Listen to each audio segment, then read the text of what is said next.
Assalamualaikum warahmatullahi wabarakatuh dan salam sejahtera untuk kita semuanya. Perkenalkan, saya Muhammad Rendana, salah satu dosen dari Fakultas Teknik Universitas Sriwijaya dari program studi S1 Teknik Kimia. Perkenankan saya kali ini untuk menjelaskan mata kuliah yang saya ampu, yaitu mata kuliah Keselamatan, Kesehatan Kerja, dan Lingkungan atau disingkat K3L. Video ini dibuat dengan tujuan untuk memenuhi salah satu persyaratan sertifikasi dosen tahun 2024, yaitu pernyataan diri dosen dalam unjuk kerja Tridharma Perguruan Tinggi atau PDD UKT-PT, khususnya di aspek pengajaran. Saya akan memulainya dengan menjelaskan deskripsi umum dari mata kuliah K3L.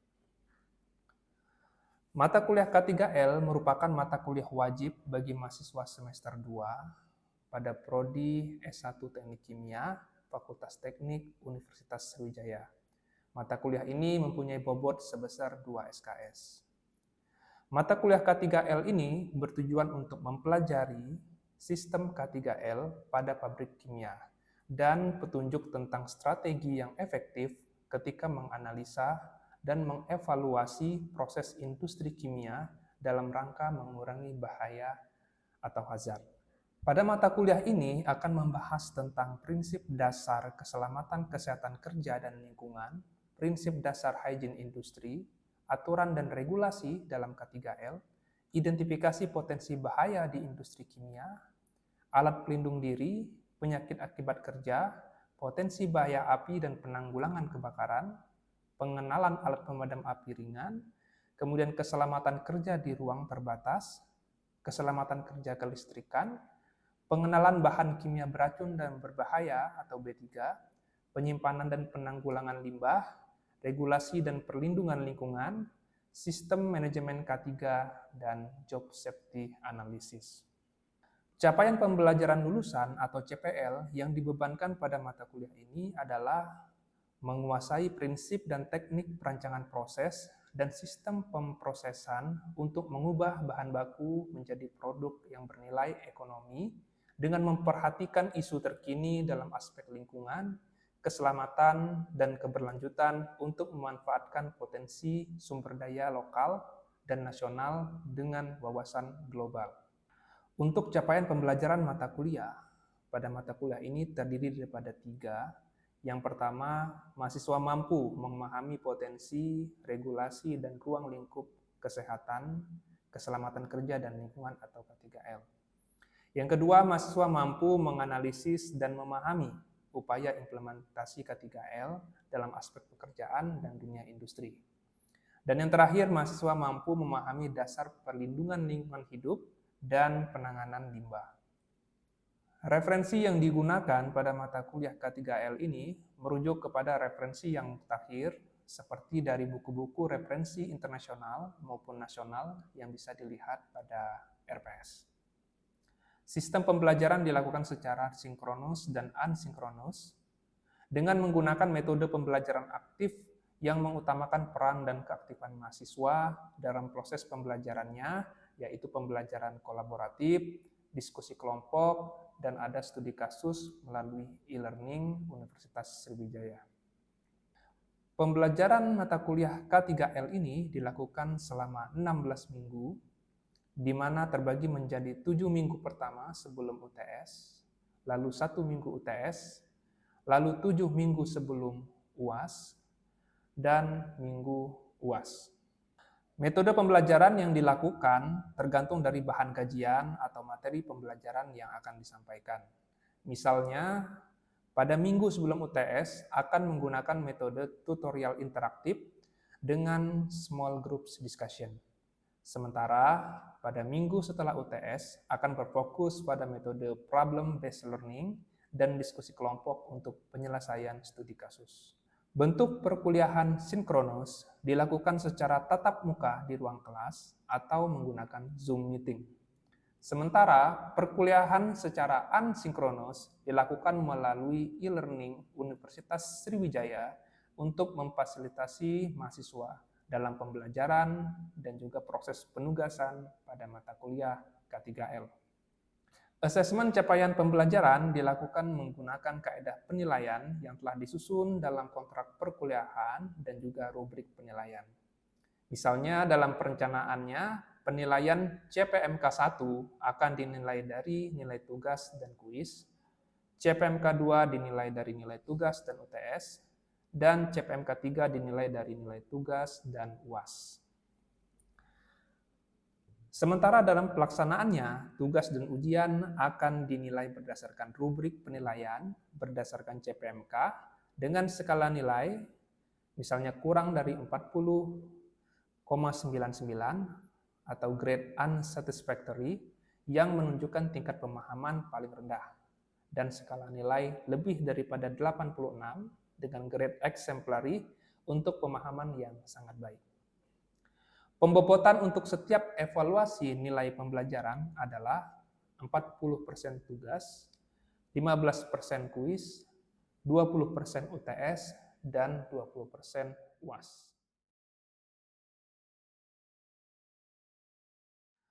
Demikian informasi yang bisa saya sampaikan untuk mata kuliah Keselamatan, Kesehatan Kerja, dan Lingkungan atau K3L untuk mahasiswa program studi S1 Teknik Kimia, Fakultas Teknik Universitas Sriwijaya.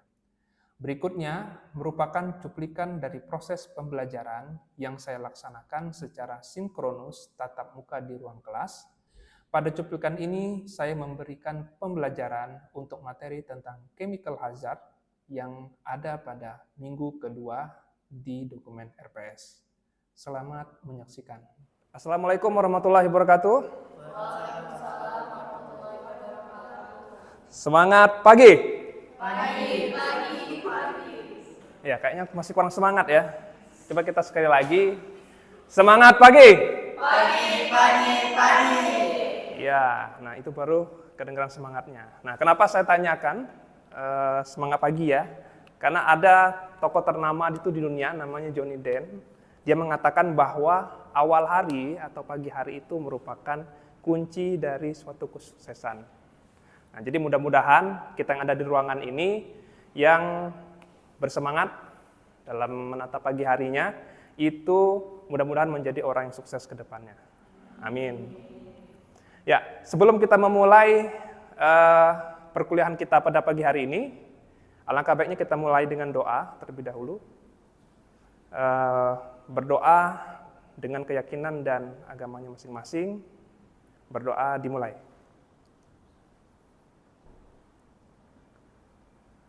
Berdoa selesai. Ya, pada hari ini kita akan masuk ke materi chemical hazard ya. Ini pekan kedua untuk materi kuliah di mata kuliah Keselamatan, Kesehatan Kerja, dan Lingkungan ya. Ya, tapi sebelum saya mau masuk ke materi ini, saya mau memflashback kembali ya, pengetahuan Anda semua ketika mengikuti materi kuliah minggu lalu. Ya. Nah, materi minggu sebelumnya itu kita berbicara mengenai introduction, pengenalan K3, kemudian ruang lingkupnya, ya. Kemudian juga apa sih tujuan dan pentingnya K3 itu dilakukan di suatu tempat kerja. Seperti itu. Oke, kita mulai dari pertanyaan pertama. Mungkin ada yang bisa mendefinisikan apakah itu K3? Ya, silakan. Menjawab, Pak. Pengertian dari K3 itu sendiri, kalau menurut saya itu merupakan upaya kita untuk menciptakan lingkungan kerja yang sehat dan aman, sehingga dapat mengurangi probabilitas kecelakaan kerja atau penyakit akibat kelalaian yang mengakibatkan demotivasi dan defisiensi produktivitas kerja. Iya, betul sekali. Terima kasih. Siapa namanya? Pelangi. Ya, terima kasih untuk Pelangi. Kemudian pertanyaan kedua, kenapa pentingnya penerapan K3 ini di lingkungan kerja? Ya, siapa? Ataya, ya silakan. K3 itu bertujuan untuk menciptakan lingkungan kerja yang sehat dan aman, sehingga dapat mengurangi probabilitas kecelakaan kerja atau penyakit akibat kelalaian. Oke, tepat sekali. Jadi masih ingat ya untuk materi kita minggu sebelumnya. Nah, jadi karena saya tanyakan itu, karena nanti untuk materi pagi ini nanti akan berkaitan dengan materi sebelumnya. Kemudian sebelum kita lebih jauh lagi mengenai materi kita akan masuk ke capaian pembelajaran pokok bahasan CPPB. Nah, jadi untuk materi kali ini ya, setelah Anda keluar dari ruang kelas ini, setidaknya Anda membawa ilmu mengenai, Anda sudah tahu mengidentifikasi, menganalisis potensi bahaya kimia atau chemical hazard dan cara menghindari potensi terjadinya kecelakaan akibat chemical hazard tadi. Selanjutnya di dunia K3, dalam menerapkan K3 di suatu lingkungan kerja, ya, langkah pertama yang harus kita lakukan adalah kita mengidentifikasi hazard, ataupun menganalisis hazard. Jadi kita harus tahu dulu di lingkungan kerja kita ini apa sih hazard-hazard yang ada di sana. Nah, makanya untuk stepnya kita harus mengenali lingkungan kerja kita dulu, ya.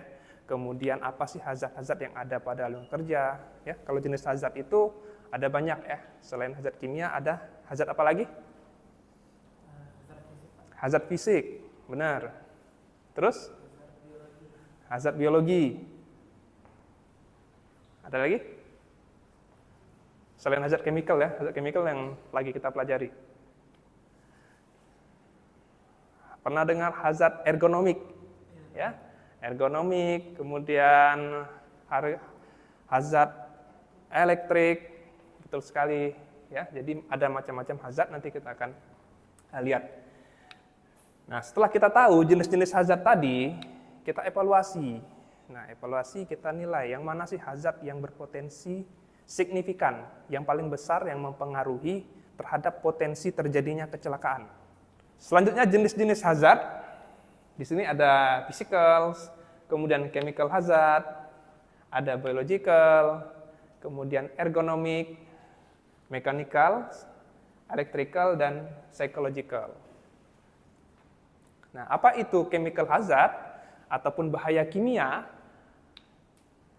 Dia merupakan potensi bahaya yang berasal umumnya ya dari bahan kimia yang bisa dalam bentuk gas, bentuk cair, bentuk solid ya atau padat, yang mana dia mempunyai sifat-sifat intrinsik tadi.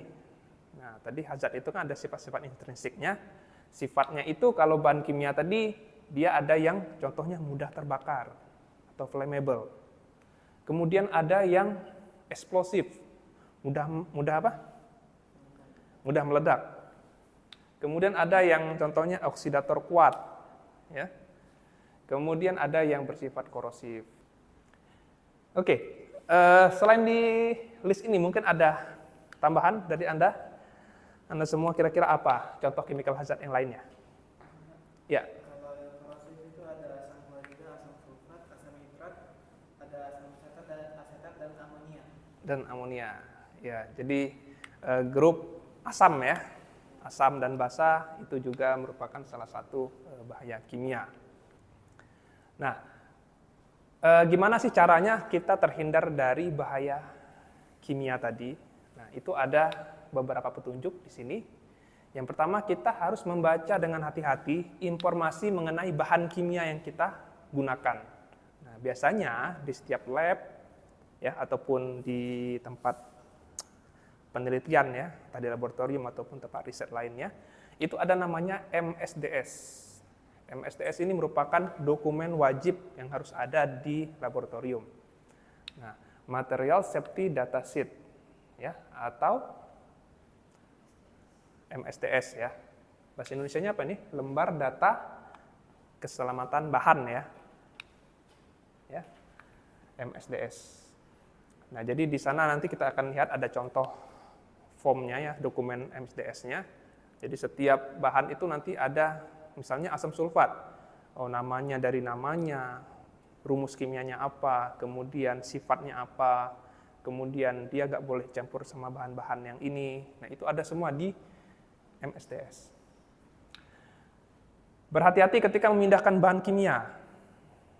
Nah, ini ada SOP-nya. Jadi kalau misalnya kita menggunakan ya, contohnya tadi misalnya asam sulfat lah, asam sulfat kan dalam botol gitu.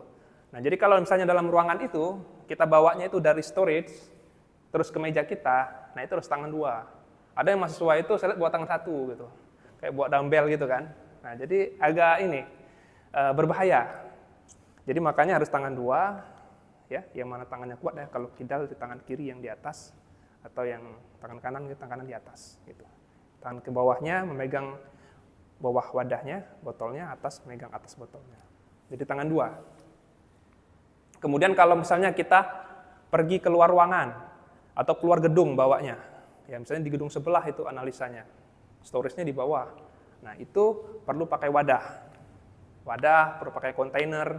Jadi nggak disarankan kita membawanya dengan tangan kosong seperti ini tanpa wadah, karena ada bahan kimia itu yang bereaksi ketika dia di luar. Ketika suhu ruangan berbeda ya dengan suhu luar, kemudian juga ada dia bereaksi dengan panas matahari. Nah, itu kita tidak tahu. Jadi perlu wadah yang tertutup. Ini contoh bahan kimia ya. Kita ambil contoh, kemudian di sini ada labelnya. Nah, ada labelnya di sini. Oke, di sini ada rumus kimianya, kemudian karakteristik bahayanya, ada lot number-nya ya. Nah, yang penting juga saya perhatikan kalau saya lagi nganalisa itu expired date-nya ya. Nah, itu perlu diperhatikan apakah dia sudah kedaluarsa atau belum. Nah, itu akan mempengaruhi analisa kita. Nah, kemudian ada tanda sini, ada tanda bukan kayak api gini ya, tapi bukan api unggun ini. Ini sifat yang mudah terbakar gitu ya. Nah, di sini saya sudah menyiapkan media yang berkaitan dengan simbol-simbol ini ya. Ya, saya sudah bagikan kepada Anda semua tadi. Nah, di sini ada berapa simbol nih? 3, 9, ada 9 simbol. Nah, di sini saya contohkan misalnya untuk yang gambar tengkorak ini ya. Nah, gambar tengkorak ini menunjukkan kepada sifat yang beracun. Nah, di situ ada ya, sifat bahan kimia yang beracun. Nah, kemudian kalau yang ini, yang ada gambar tangan ini, kira-kira apa?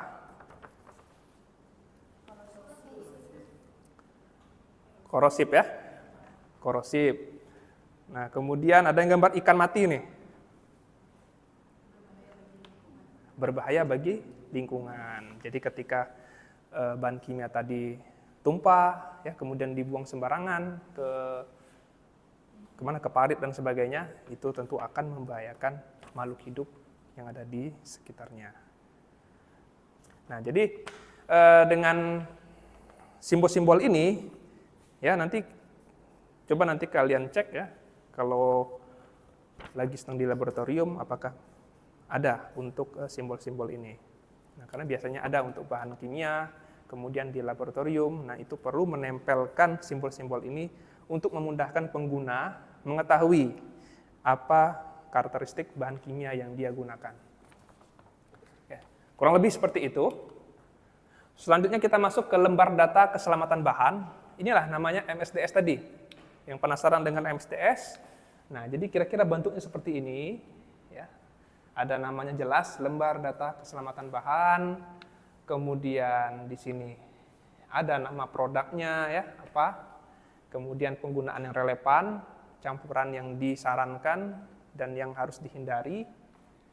Kemudian juga ada tindakan pertolongan pertama saat misalnya kita terekspos dengan bahan kimia itu.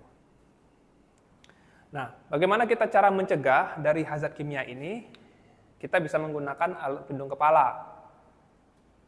Ya, ada safety helmet ya. Kalau misalnya yang nanti turun ke lapangan, ya, anak-anak yang misalnya dari teknik pertambangan ya. Nah, itu biasanya di luar menggunakan safety helmet. Kemudian ini safety goggles, kacamata pengaman ya, kemudian pelindung telinga, kemudian masker, ada face shield, kemudian alat pelindung tubuh ada apron, ada rompi keselamatan, kemudian alat pelindung anggota tubuh, ada sarung tangan, ada sabuk pengaman juga ya. Jadi contohnya seperti ini kira-kira untuk alat pelindung diri. Jadi terbagi dari pelindung kepala, kemudian badan, kemudian baru anggota tubuh. Nah, jadi ini macam-macam jenis sepatunya ya. Jadi kalau tergantung keperluannya, kalau misalnya di outdoor, kita ada sepatu lapangannya gitu yang lebih safety. Kalau di lab, ada juga sepatunya.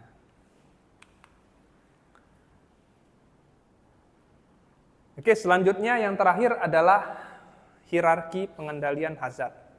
Ya, ini dipakai untuk semua hazard. Tidak terlepas dari hazard kimia, tapi semua hazard fisik, mechanical, ya, semua bisa dipakai untuk pengendalian hazard. Nah, di sini pengendalian hazard digambarkan dengan piramida terbalik, ya, yang mana ditunjukkan dengan degradasi warna. Kalau di sini kita lihat yang paling efektif itu warna biru, kemudian yang tidak efektif ini warna kemerahan. Ya. Nah, jadi kita mulai pada yang paling atas ya, yang paling efektif itu metode eliminasi. Eliminasi ini maksudnya kita mengeliminate ataupun menghilangkan hazard itu secara keseluruhannya. Nah, jadi contohnya ada permukaan di laboratorium ya, misalnya di sini di keramiknya itu nggak rata. Nah, itu hazard juga. Jadi ketika ada pengguna nanti tersandung ya, kemudian dia tengah bawa bahan kimia lagi, terjatuh misalnya. Nah, itu akan menyebabkan kepada kecelakaan. Nah, jadi eliminasi kita ratakan kembali. Kita ratakan ya sehingga hazard itu jadi hilang ya. Hilang jadi nggak tersandung lagi. Nah, itu namanya kita hilangkan, eliminasi. Selanjutnya contohnya kita menggunakan minyak. Minyak itu kan mudah terbakar. Nah, caranya kita encerkan dia. Nah, kita encerkan, kita bisa menghindari potensi terjadinya kebakaran. Eliminasi itu. Kalau hazard itu nggak bisa kita hilangkan, metode kedua, kita substitusi. Kita ganti. Contohnya kita menggunakan chemical A. Hazardnya tinggi menggunakan chemical A. Gantilah jadi chemical B yang hazardnya lebih rendah.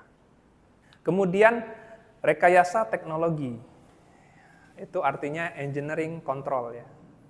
Jadi ada peralatan, contohnya dalam suatu industri ada unit reaktor. Nah, nanti kita bangun barikade ataupun pagar supaya tidak terlalu dekat dengan reaktor tadi. Nah, itu salah satu untuk menghindari kecelakaan karena alat tadi. Contoh lainnya di tangga ya. Tangga itu kan licin kan, tapi ada yang pakai anti slip gitu. Pernah lihat nggak di tangga itu? Jadi yang dia bangun lantainya agak kasar-kasar gitu ya. Nah, itu salah satu engineering control juga. Kemudian ada pengendalian administratif atau administrative control. Nah, itu lebih kepada manajemen sistem administrasi di lingkungan kerja. Kayak misalnya pembagian shift, ya, misalnya si A jam 7 sampai jam 4 sore, kemudian dilanjut lagi jam 5 sore sampai paginya itu dengan orang lain. Nah, pembagian shift seperti ini untuk menghindari terjadinya human error karena kelalaian dan kecapean. Nah, itu pengendalian administratif. Jadi sudah jelas ya bedanya. Kalau pengendalian administratif ini, administrasinya yang kita atur. Kalau teknologi ini, rekayasa teknologi, engineering control, alatnya ya yang kita kontrol. Yang terakhir adalah APD. Jadi APD ini walaupun dikatakan kurang efektif, tapi dia bersifat mutlak. Jadi selama hazard itu ada di lingkungan kerja, kita wajib mandatory juga ya untuk menggunakan APD. Nah, kenapa dia katakan kurang efektif? Karena APD ini enggak menghilangkan hazard ya. Jadi kita hidup bersama hazard. Nah, hidup bersama hazard, jadi ya kita harus selalu ngecek APD kita apakah masih layak pakai enggak, ya ada koyak enggak, gitu ya. Nanti akan berbahaya pada tubuh kita. Yang paling bagus is kita eliminasi ataupun kita substitusi. Itu the best daripada pengendalian hazard. Oke, saya rasa itu ya untuk materi mengenai chemical hazard. Ya, jadi saya sudah menyiapkan post test ya di sini ya. Di mana? Di e-learning kita ya. di e-learning. Nanti sepulang dari kuliah ini bisa mengecek e-learningnya masing-masing ya untuk mengerjakan post-test yang berkaitan dengan materi kuliah kita pada hari ini. Nah, jadi ini untuk mengetes kemampuan Anda semua, untuk melihat pemahaman Anda semua mengenai materi yang disampaikan. Nah, jadi deadline-nya nanti ini minggu depan ya. Minggu depan, hari ini hari Selasa, ya, jadi Selasa depan harap dikumpulkan. Nah, oke.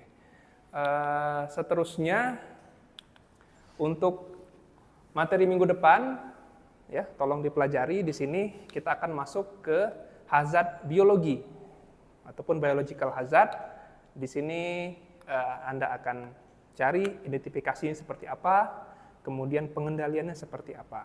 Nah, seperti yang saya tunjukkan di hazard kimia tadi. Nah, ini akan materi kita masuk di minggu depan. Oke, nanti kalau ada pertanyaan kita lanjutkan di forum diskusi ya, di e-learning ya.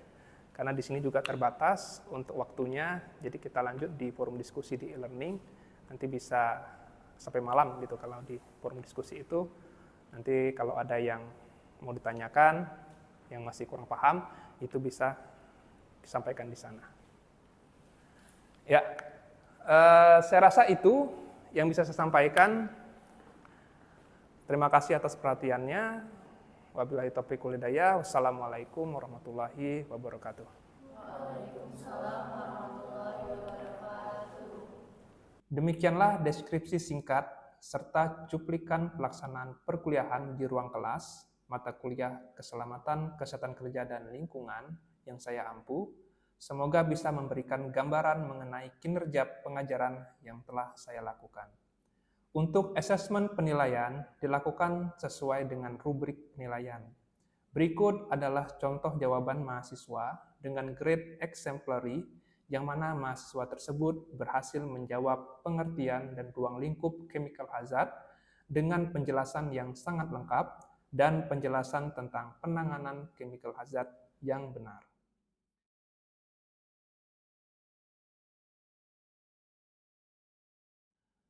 Saya mengucapkan terima kasih kepada seluruh tim penilai dan tim panitia sertifikasi dosen tahun 2024, khususnya dari Direktorat Sumber Daya Dirjen Dikti dan Ristek, Kemendikbudristek Indonesia. Tidak lupa juga saya mengucapkan terima kasih kepada Universitas Sriwijaya, Fakultas Teknik, rekan sejawat dosen, dan mahasiswa. Demikianlah yang dapat saya sampaikan. Atas semua kekurangan saya mohon maaf yang sebesar-besarnya. Wabillahi taufiq wal hidayah. Wassalamualaikum warahmatullahi wabarakatuh.